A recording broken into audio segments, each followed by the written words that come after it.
के देश के लिए कटमुल्ला तो घातक है ही नहीं। हमने अपने खून से सींचा है इस मुल्क की आज़ादी को।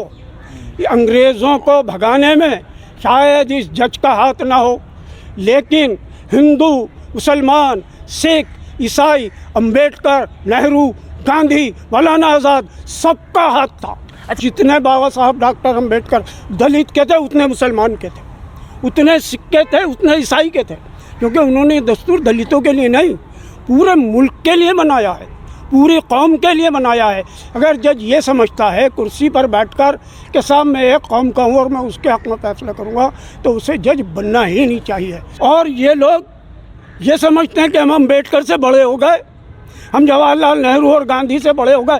मोदी जी से एक काम जानते हैं, गरीबों को सताना और अमीरों की गोद में जाकर बैठ जाना। पूरी दुनिया में इस मुल्क की अदलिया शर्मसार होती है, बदनाम होती है, और मुल्क के लिए लोग गलत नजरिया अपनाते हैं। हाई कोर्ट के जज, सेटिंग जज है, उनका कहना है कि कटमुल्ला देश के लिए घातक है। उनके इस बयान को कैसे देखते हैं? देखिए, बड़े शर्म की बात है अगर हाई कोर्ट का जज ये कहता है कि कटमुल्ला इस देश के लिए घातक है।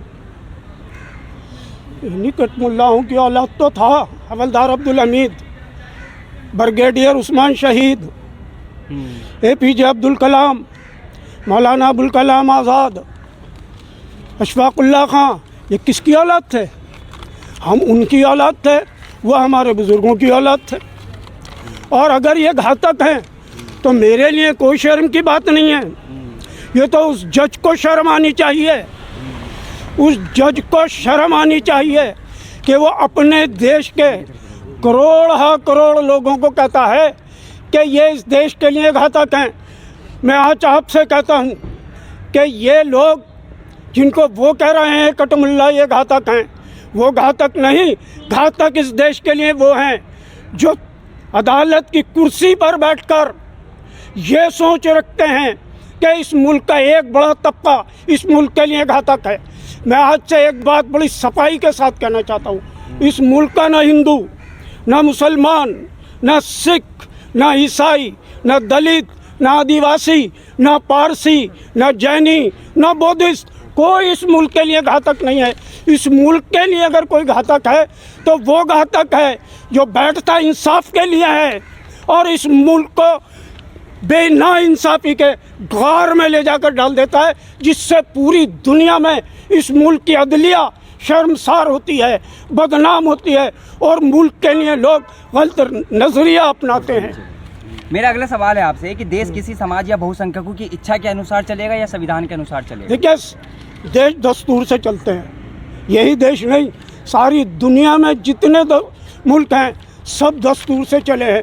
और जहाँ दस्तूर से ज़रा हटे, पाकिस्तान हमारे सामने है, क्या हशर हो गया पाकिस्तान का? बांग्लादेश हमारे सामने है, श्रीलंका हमारे सामने है। कोई चीज़ हमसे ढकी छुपी नहीं है, कोई मुल्क हमसे ढका छुपा नहीं है। इसीलिए मैं बार बार कह रहा हूँ कि मुल्क दस्तूर से चलना चाहिए। वो लोग बेवकूफ़ नहीं थे जिन्होंने दस्तूर बनाया, हमसे हज़ारों गुना ज़्यादा समझदार थे।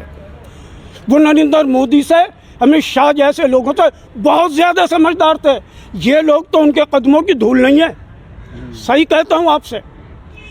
और ये लोग ये समझते हैं कि हम अम्बेडकर से बड़े हो गए, हम जवाहरलाल नेहरू और गांधी से बड़े हो गए। ये समझते रहें, लेकिन देश ये मानने को तैयार नहीं है, ना कभी मानेगा।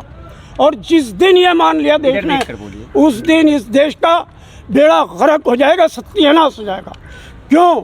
जिन्होंने दस्तूर बनाया है ना, वो लोग नरेंद्र मोदी जैसे नहीं थे जाली डिग्री वाले लोग।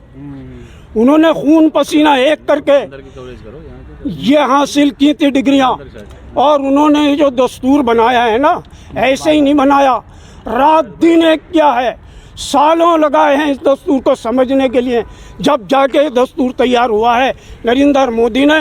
क्योंकि इस दस्तूर के लिए कोई मेहनत नहीं की, अमित शाह ने कोई मेहनत नहीं की, मोहन भागवत ने कोई मेहनत नहीं की, अटल बिहारी वाजपेयी ने कोई मेहनत नहीं की थी, लाल कृष्ण आडवाणी ने कोई मेहनत नहीं की थी।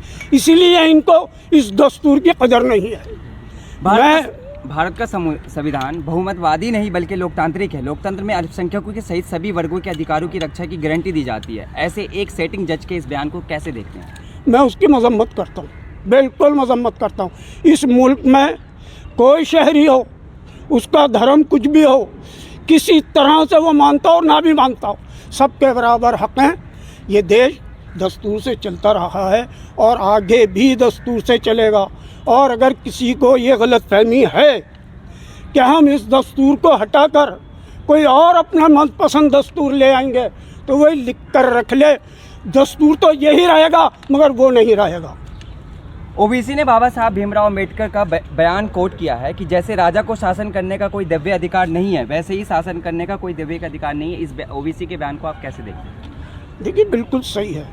किसी को भी परमानेंट हुकूमत करने का हक नहीं है, कोई हो।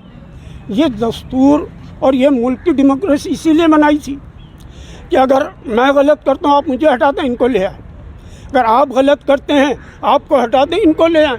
और सरकारें हमारी बदलती रही हैं। इंदिरा गांधी हारी हैं, अटल बिहारी की 2 सरकारें बीच में गिर गईं। हमारा मुल्क दस्तूर से चलता रहा है, हमारा मुल्क डेमोक्रेसी मुल्क है, इसमें यह डेमोक्रेटिक है पूरी तरह। लेकिन 2014 के बाद यह हिम्मत नहीं है नरेंद्र मोदी और उनकी पार्टी में क्या ऐलान करते हैं, हम इस मुल्क से डेमोक्रेसी को ख़त्म कर रहे हैं। वो आहिस्ता आहिस्ता इसका मर्डर कर रहे हैं। कभी एक उंगली काट दी, कभी दूसरी उंगली काट दी, कभी तीसरी उंगली काट दी, कभी कान काट दिया, कभी कोहनी तक हाथ काट दिया। और वो आहिस्ता किस रूप में? दस्तूर के मुतालिक कि ये दस्तूर को इस तरह आहिस्ता ख़त्म कर रहे हैं। जो दस्तूर कहता है वो नहीं मानते। अच्छा, जज कह रहे हैं कि मुझे कहने में कोई गुरेज नहीं है कि कटमुल्ला देश के लिए घातक है। इस बयान पे आलोचना भी हो रही है, विपक्ष पार्टी भी आलोचना कर रही है, हम भी कह रहे हैं की मांग भी की जा रही है। आप कैसे देखते हैं कि एक्शन होगा? भाई, हम भी कह रहे हैं कि देश के लिए कटमुल्ला तो घातक है ही नहीं। हमने अपने खून से सींचा है इस मुल्क की आज़ादी को। अंग्रेज़ों को भगाने में शायद इस जज का हाथ ना हो, लेकिन हिंदू, मुसलमान, सिख, ईसाई, अंबेडकर, नेहरू, गांधी, मौलाना आज़ाद, सबका हाथ था। अच्छा, गौहर रजा सवाल उठा रहे हैं इसी बयान पर, कह रहे हैं कि जो जज के पास कोर्ट जाते हैं इंसाफ के लिए, वो जज बीएचपी के मंच पर जाते हैं, विश्व हिंदू मंच के परिवार। तो उन्होंने ये सवाल उठाया, इस सवाल पर आप क्या कहना चाहिए? बिल्कुल गलत है। देखिए, जब एक आदमी जज बनता है ना, एक आदमी जज बनता है ना, तो फिर वो किसी पार्टी का नहीं रहता, वो किसी कौम का नहीं रहता। आज कोई कहे कि साहब बाबा साहब डॉक्टर अम्बेडकर मेरे थे, मैं कहता हूँ जितने बाबा साहब डॉक्टर अम्बेडकर दलित के थे उतने मुसलमान के थे, उतने सिख के थे, उतने ईसाई के थे।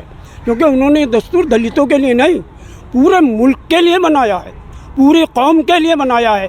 अगर जज ये समझता है कुर्सी पर बैठकर कि साहब मैं एक कौम का हूँ और मैं उसके हक़ में फैसला करूँगा, तो उसे जज बनना ही नहीं चाहिए।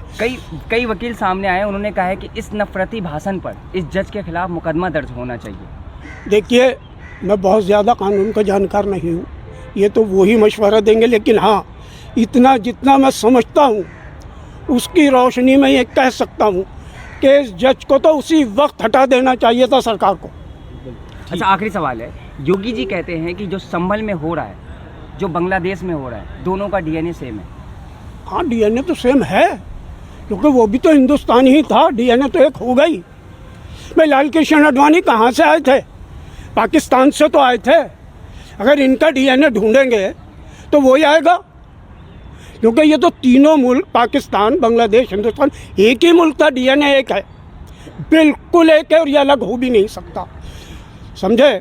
मगर फ़र्क ये है, अब सोचने का फ़र्क सोचने का है। अगर ये जज योगी आदित्यनाथ या नरेंद्र मोदी, अमित शाह, अटल बिहारी वाजपेयी वाली सोच रखते ना, तो फिर ये बात नहीं आती। वाजपेयी भारतीय जनता पार्टी का सबसे बड़ा लीडर, सबसे समझदार लीडर। उस शख्स को अपोजिशन में कैसे रहते हैं ये भी आता था, हुकूमत में कैसे रहना चाहिए ये भी आता था। उस शख्स को ये भी मालूम था हुकूमत में आने के बाद पड़ोसियों से कैसे ताल्लुकात होने चाहिए। अटल बिहारी वाजपेयी जब अपोजिशन में थे, मैं उनकी खुद तकरीरें सुनता था, हम अखंड भारत बनाएंगे, पाकिस्तान को ख़त्म कर देंगे, एक दिन हुकूमत दे दो, पाकिस्तान को हिंदुस्तान में मिला देंगे। लेकिन जब हुकूमत में आए, सबसे ज़्यादा वो पाकिस्तान गए।